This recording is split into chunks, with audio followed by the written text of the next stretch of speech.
بسم اللہ الرحمن الرحیم۔ السلام علیکم محترم سامعین اور عزیز طلبہ کرام، امید کرتا ہوں کہ آپ تمام احباب خیر و عافیت سے ہوں گے۔ آج کا ہمارا سبق نمبر 28 ہے، جس میں ہم اشعار پڑھیں گے جو معقل بن عامر کے ہیں، جن کا تعلق قبیلہ بنی اسد سے ہے۔ ہوا یوں کہ بنی عامر اور بنی تمیم کی جنگ میں شدید زخمی ہوا، تو شاعر جو ہیں معقل بن عامر، جن کے یہ اشعار آ رہے ہیں، معقل بن عامر نے اس آدمی کو اٹھایا اور گھر لے جا کر اس کی مرہم پٹی کی۔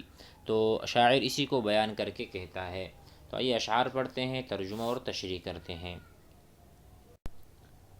وقال بعض بني أسد يديت على ابن حسحاس بن وهب بأسفل ذي الجذات يد الكريم قصرت له من الحماء لما شهدت وغاب عن دار الحميم أنبئه بأن الجرح يشوي وأنك فوق عجلزة جمومي ولو أني أشاء لكنت منه مكان الفرقدين من النجوم ذكرت تعلة الفتيان يوما وإلحاق الملامة بالمليم۔ ترجمہ کرتے ہیں، یہاں جو زخمی ہوا تھا ان کا نام ہے ابن حسحاس، جو قبیلہ بنی عامر سے تھا۔ ان کی جنگ بنی تمیم سے ہوئی تھی، یہ زخمی ہو گئے۔ ابن حسحاس اسے معقل بن عامر لے گئے تھے، مرہم پٹی کی تھی، اور یہ اشعار اب وہ بیان کر رہے ہیں۔ تو پہلا مصرع ہے یدیت علی ابن حسحاس بن وہب۔ تو کہتے ہیں کہ مقام ذوالجذات کے دامن میں میں نے ابن حسحاس پر احسان کیا، شریف آدمی کے احسان کی مانند۔ یدیت اس کا ترجمہ ہے احسان کرنا، کسی کو ہاتھ دینا، کسی کی طرف ہاتھ بڑھانا۔ فیدیت بمعنی ساعدت، میں نے مدد کی ہے، یا احسنت میں نے احسان کیا ہے، علی ابن حسحاس ابن وہب پر، باسفل ذی الجذات، یہ جگہ کا نام ہے ذوالجذات۔ باسفل بمعنی نیچے، ذی الجذات میں ید الکریمی، گویا کہ جس طرح ایک کریم اور شریف آدمی کسی کی بھی مدد کرتا ہے۔ قصرت له من الحماء لما، میں نے اس کے لیے اپنا سیاہ گھوڑا روکا۔ قصرت روکا، لہو اس کے لیے، من الحماء، حماء کا ترجمہ ہے ہر سیاہ چیز، یہاں پر مراد گھوڑا ہے۔ قصرت لہو میں نے روکا اس کے لیے، من الحماء گھوڑے کو، لما شہدت جب میں نے دیکھا، وغاب عن دار الحمیم جب اس کے پاس حاضر ہوا، عندما شہدت شہد یشہد جب میں حاضر ہوا، اور وہ اپنے دوست کے گھر سے دور تھا۔ وغاب عن دار الحمیم دار الصدیق، میں نے اس وقت گھوڑا روکا جب وہ اپنے دوست کے گھر سے دور تھا، اور میں نے اس کی مدد کی، جیسا کہ پہلے شعر میں گزر چکا ہے۔ آگے کہتے ہیں انبئہ بان الجرح یشوی، میں نے ان کو بتلایا کہ آپ کے زخم مہلک نہیں۔ بان الجرح، جرح کہتے ہیں زخم کو۔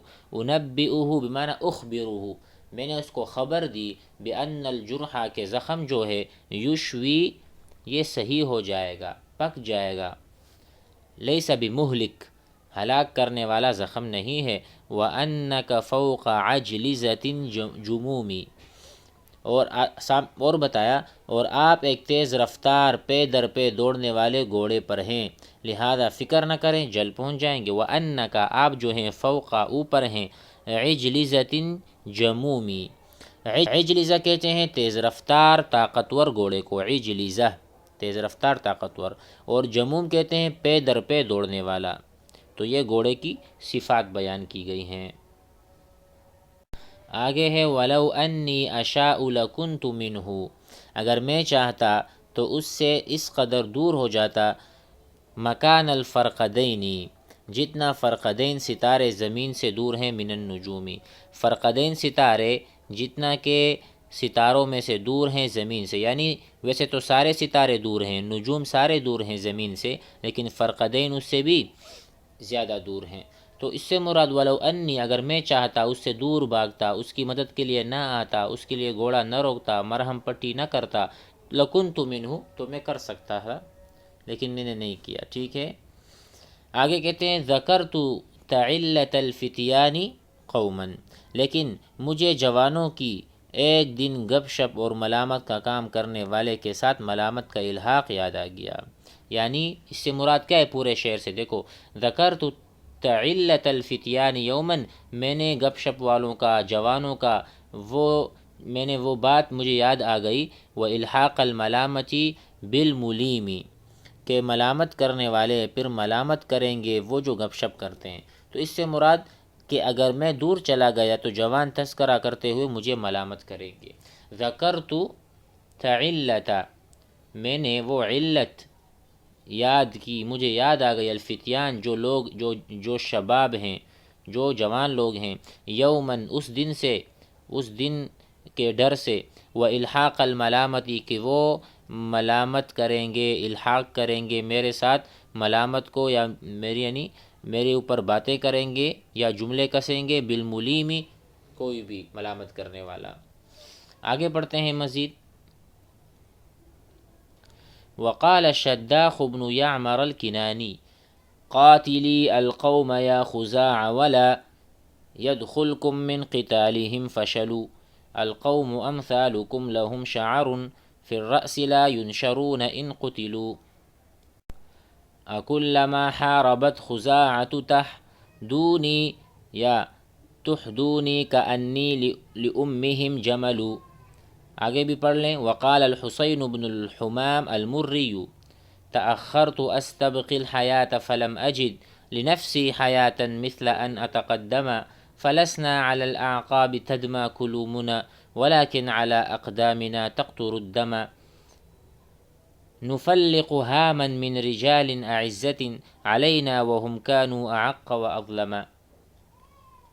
ترجمے سے پہلے، تشریح سے پہلے پس منظر اور تعارف بیان کرتے ہیں۔ تو ان اشعار کا پس منظر یہ ہے کہ بنو کنانہ اور بنو خزاعہ دونوں ایک دوسرے کے حلیف تھے۔ دریں اثنا بنو خزاعہ و بنو اسد کے درمیان جنگ چھڑ گئی۔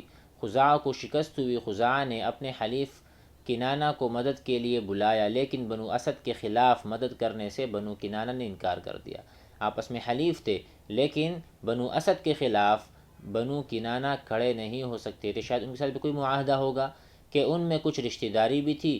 شاعر کنانی اس انکار کو اشعار میں بیان کر رہا ہے، تو آئیے اسے ہم پڑھتے ہیں اور سمجھتے ہیں۔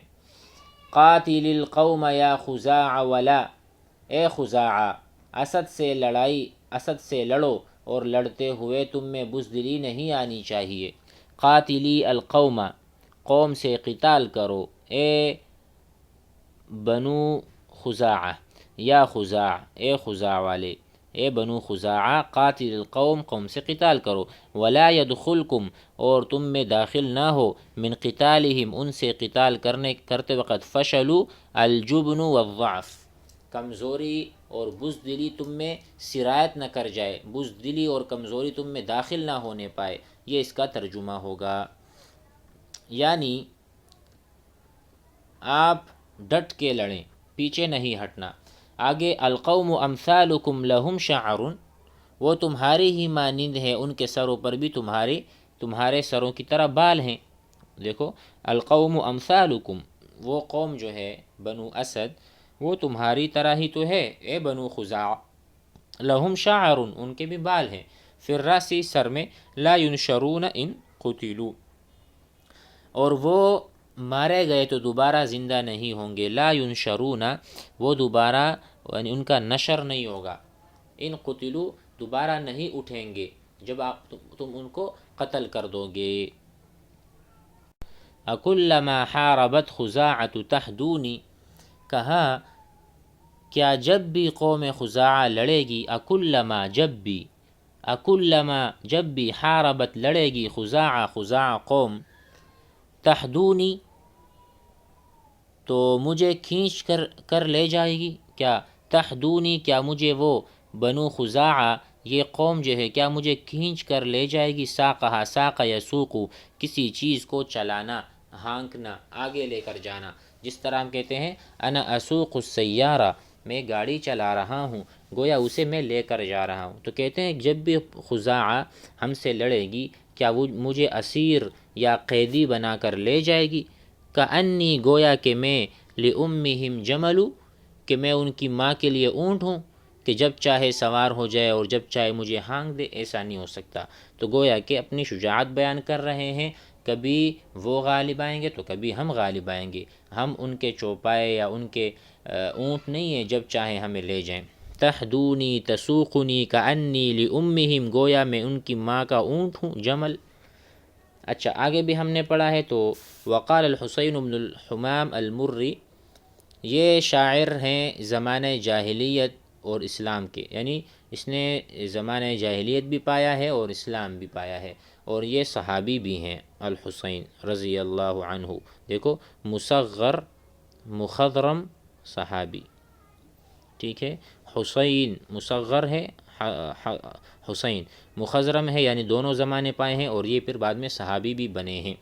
کہتے ہیں تأخرت استبق الحیات فلم اجد، میں جنگ سے مؤخر ہوا، پیچھے ہٹا، اس حال میں کہ میں زندگی کو باقی رکھنا چاہ رہا تھا۔ تأخرت میں پیچھے ہٹا، استبق الحیات میں زندگی کو باقی رکھنا چاہ رہا تھا، فلم اجد تو مجھے نہیں ملا، لنفسی حیاتا مثل ان اتقدم، کہا کہ میں جنگ سے مؤخر ہوا اس حال میں کہ میں زندگی کو باقی رکھنا چاہتا تھا، مگر پیش قدمی کی مانند عمدہ زندگی میں نے نہیں پائی، یعنی فلم اجد لنفسی، میں نے اپنے نفس کے لیے نہیں پایا، حیاتاً زندگی، مثل ان اتقدم، مثل اس کے کہ میں آگے بڑھوں، یعنی اگر میں آگے بڑھا تو یہ زندگی کی میرے اچھے دن ہوں گے اور بہت اچھی زندگی۔ جو لطف بڑھنے میں ہے وہ پیچھے ہٹنے میں کہاں، جو بڑھنے میں لطف ہے وہ پیچھے ہٹنے میں کہاں۔ تو کہتے ہیں فلسنا علی الاعقاب تدمى قلومنا، چنانچہ ایڑیوں کو ہمارے زخم خون آلود نہیں کرتے۔ فلسنا علی الاعقاب، اعقاب کہتے ہیں ایڑیوں کو، ایڑی، عقب و اعقاب، ٹھیک ہے، تدمى قلومنا، کہتے ہیں ہماری جو ایڑیاں ہیں اس کو ہمارے زخم خون آلود نہیں کرتے، ولیکن علی اقدامنا تقطر الدم، بلکہ ہمارے زخم ہمارے آگے قدموں پر خون گراتے ہیں، ہمارے قدم آگے قدموں پر خون گراتے ہیں۔ اس سے مراد کیا ہوا؟ مطلب یہ ہے کہ جنگ میں ہم پیٹھ نہیں دکھاتے کہ دشمن ہماری پشت میں زخم لگانے پر قادر ہو، جس کی وجہ سے ہماری ایڑیوں پر خون بہنے لگے، بلکہ ہم آگے بڑھتے ہیں اور جسم کے سامنے کے حصے پر زخم لگتے ہیں، چنانچہ خون آگے قدموں پر گرتا ہے۔ سمجھ میں آئی بات کہ بھائی میرے پیر ہیں تو پیر کا جو آگے والا حصہ اس پر خون گرتا ہے، ٹپکتا ہے جب ہم زخمی ہوتے ہیں۔ اس سے مراد کیا کہ ہم سینہ بسینہ لڑتے ہیں، ہم اعراض نہیں کرتے، ہم بھاگتے نہیں، ہم پیٹھ نہیں دکھاتے دشمن کو، یہ مراد ہے۔ کیونکہ پہلے کیا کہا؟ فلسنا علی الاعقاب تدمى قلومنا تدمى دماؤنا علی الاعقاب لا لا بل علی امام الاقدام۔